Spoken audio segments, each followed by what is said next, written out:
కాలవగట్టు ఆంజనేయ స్వామి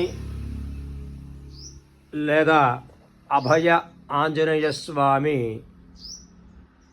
కోతురు సమాధి దేవాలయం యొక్క చరిత్ర. నంద్యాల జిల్లా దొర్నిపాడు మండలం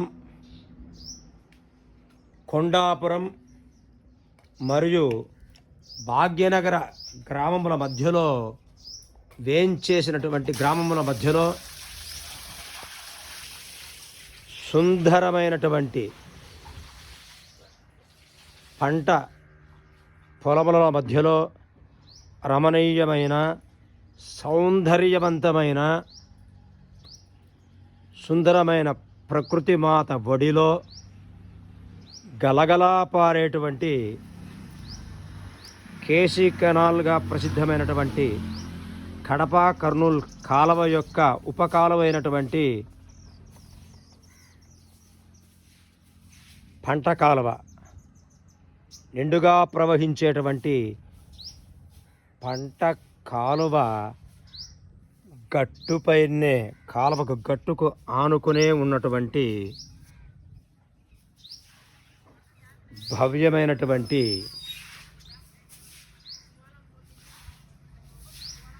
కాలవగట్టు అభయ ఆంజనేయ స్వామి దేవాలయం. దాని చరిత్ర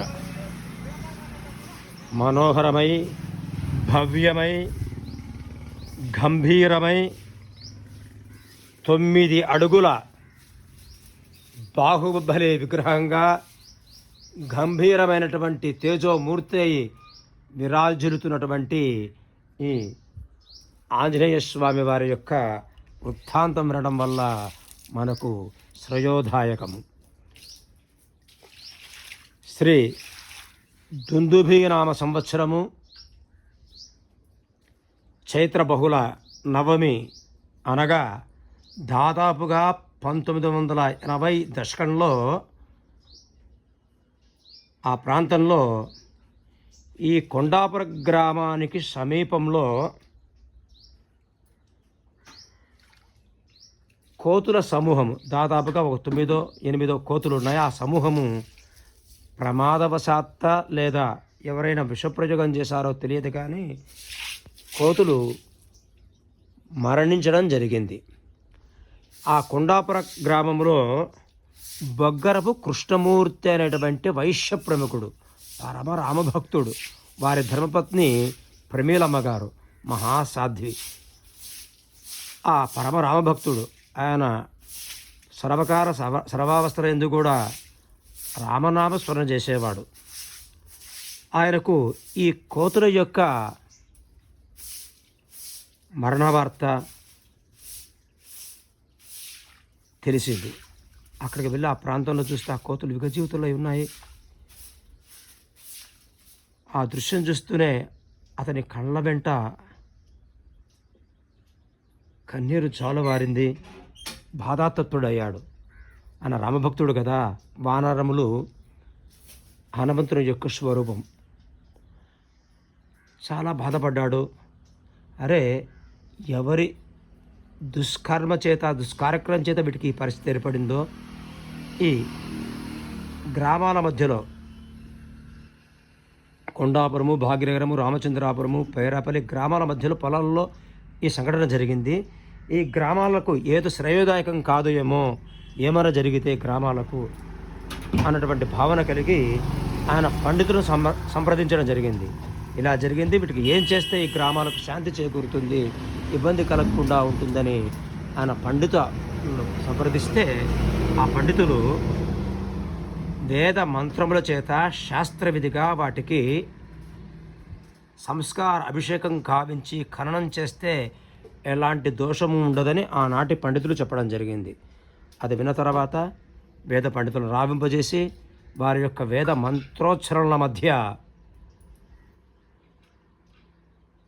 ఔషధీ జలముల చేత సుగంధ ద్రవ్యముల చేత సంస్కార అభిషేకం గావించి ఆ కోతులను ఆ గ్రామంలో వైభవోపేతంగా మంగళ వాద్య తునీర ధ్వనుల మధ్య బాజా భజంత్రుల మధ్య అత్యంత వైభవత గ్రామోత్సవం జరిపి ఈ దేవాలయం ఎక్కడైతే ఉందో దీనికి సమీపంలో వాటిని ఖననం చేసి సమాధి నిర్మించడం జరిగింది. ఆ స్వామి యొక్క అనుగ్రహము, ఆ బొగ్గరపు కృష్ణమూర్తి గారి యొక్క భక్తికి మెచ్చోయేమో స్వామి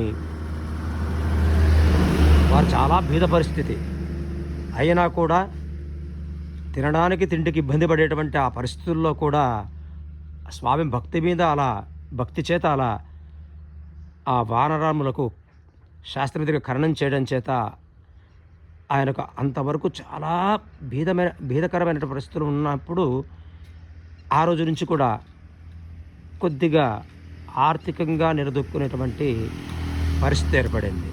అరే స్వామి అనుగ్రహం చేత కదా మాకు కొద్దో గొప్ప ఉజ్వలమైనటువంటి భవిష్యత్తు లభ్యమవుతుంది అన్నటువంటి కృతజ్ఞతా భావం చేత ఈ భవ్యమైనటువంటి ఒక మండపాన్ని ఆయన నిర్మించడం జరిగింది.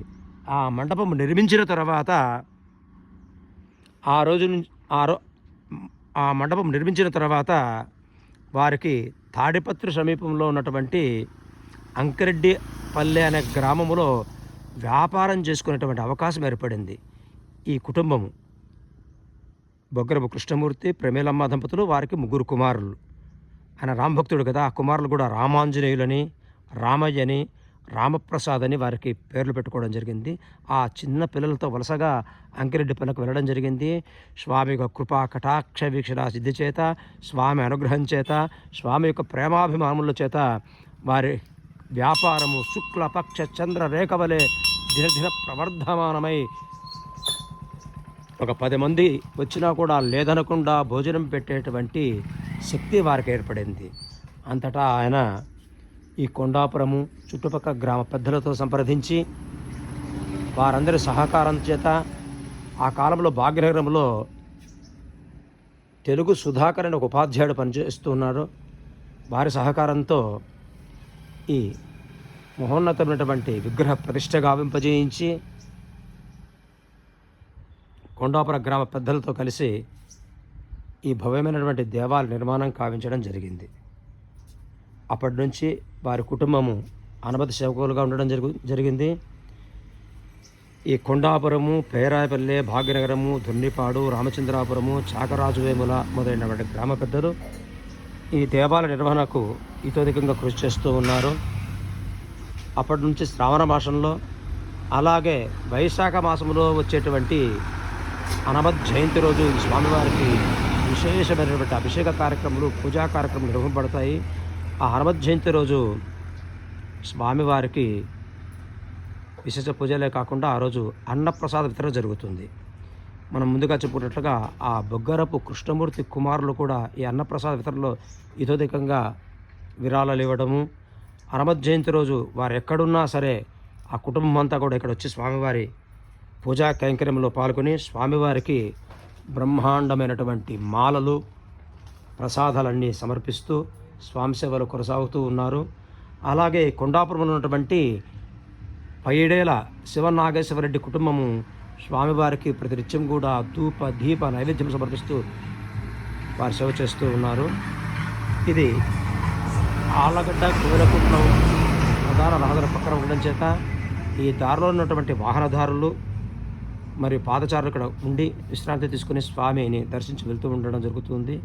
అప్పటి నుంచి చుట్టుపక్కల ఉన్నటువంటి గ్రామాల వారు స్వామివారికి మొక్కులు మొక్కుకోవడము, వారి కోరికలు తీరిన తర్వాత వారు మొక్కుకున్నట్లుగా స్వామివారికి 108 ప్రక్షణలు చేయడము, నాగవల్లి ధారార్చన అనగా ఆకుపూజ నిర్వహించడము, స్వామివారికి సింధూర కుంకుమార్చన చేయడము, స్వామివారికి అభిషేక కార్యక్రమాలు చేయడము, ఇవన్నీ చేస్తూ స్వామి యొక్క అనుగ్రహం చేత అందరూ కూడా అష్టైశ్వర్యాలతో తులదూగుతూ ఉన్నారు. అప్పటి నుండి ఈ స్వామివారు భక్తులకు కొంగు బంగారమై, అభయ ప్రదాతయై, దీన బాంధవుడై, భక్తజన రక్షకుడై,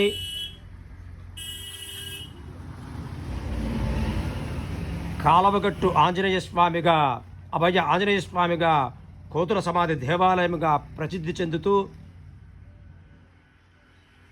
అందరినీ పరిపాలిస్తూ అనుగ్రహిస్తూ ఉన్నాడు. మనమందరం కూడా ఈ స్వామివారిని దర్శించి స్వామి సేవలో పాల్గొని స్వామి యొక్క కృపా కటాక్ష విక్రాసిద్ధిని పొందవలసిందిగా మీ అందరికి కూడా సూచన. ఈ స్వామివారు అందరూ సేవించండి, తరించండి. ఇట్లు మీ పురోహితుడు వారణాసి ప్రసాద్ శర్మ. దయచేసి ఈ ఛానల్ సబ్స్క్రైబ్ చేసుకోండి, పక్కన ఉన్నటువంటి బెల్ బటన్ నొక్కండి. ఈ చిత్రాన్ని వీడియోను మీ బంధువులకు, మీ శ్రేయోభిలాషులకు, మీ మిత్రులకు, ఈ ఆంజనేయ స్వామికి సమీపంలో అన్ని గ్రామాల ప్రజలకు వీలున్నవారు షేర్ చేసి సహకరించవలసిందిగా విజ్ఞప్తి. ఓం తత్సత్. అభయాయ స్వామి గోవింద గోవింద. హనుమత్ప్రభవే నమః. అతులిత బలధామం స్వర్ణశైలాభదేహం ధనజవనకృశానుం జ్ఞానీనామగ్రగణ్యం వానరజూతముఖ్యం వాతాజాతం నమామి.